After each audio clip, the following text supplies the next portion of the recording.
Hi అండి, welcome back to Rahmat kitchen.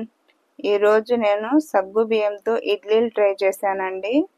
So ఇప్పుడు మనం వీడియోలోకి అయితే వెళ్దాము. నేను ఒక కప్పు రైస్ తీసుకున్నాను.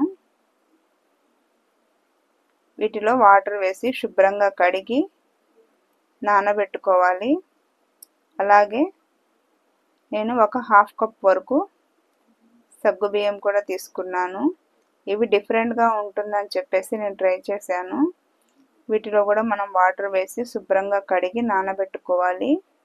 ఇవి రెండు మనకు ఒక 6 గంటలు అలా నానాలండి. సో మనం నైట్ పడుకునేటప్పుడు అలా నానబెట్టినా సరిపోతుంది.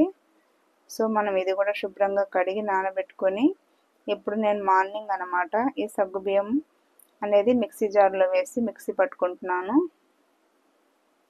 దీన్ని మనం మెత్తగా పేస్ట్ లాగా చేసుకోవాలి.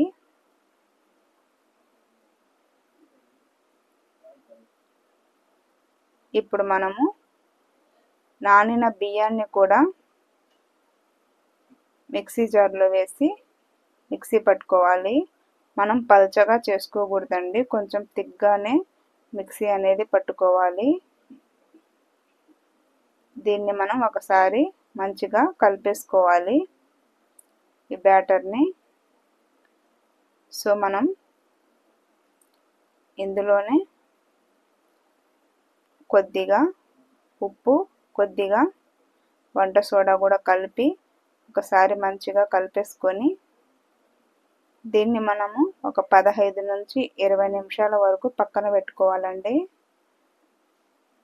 సో ఇప్పుడు మనం ఇడ్లీ ఉంటుంది కదా పాత్ర, అది పెట్టేసి వాటర్ వేసి ఈలోపు మనము ఇలా ప్లేట్లకు నూనె కానీ నెయ్యి కానీ రాసుకొని ఇలా ఇడ్లీలాగా వేసుకోవాలి. సో నేను అన్ని ప్లేట్లకు ఇలాగే వేసి పెట్టేస్తున్నాను.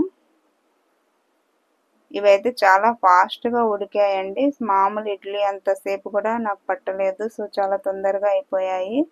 సో ఫైనల్గా ఇలా వచ్చాయి. తీయడం అయితే చాలా సింపుల్గా తీయచ్చు, కానీ టేస్ట్ మాత్రం అదిరిపోయింది, సూపర్ అని నేను చెప్పను. సో ఓకే అనిపించింది నాకు. డిఫరెంట్గా తినాలి అనుకునే వాళ్ళకైతే ఇది ఓకే అనిపిస్తుంది.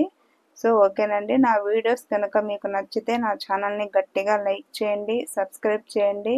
మీ ఫ్రెండ్స్ అండ్ ఫ్యామిలీ మెంబర్స్కి షేర్ చేయడం మాత్రం అస్సలు మర్చిపోవద్దు. ఓకేనండి, బాయ్.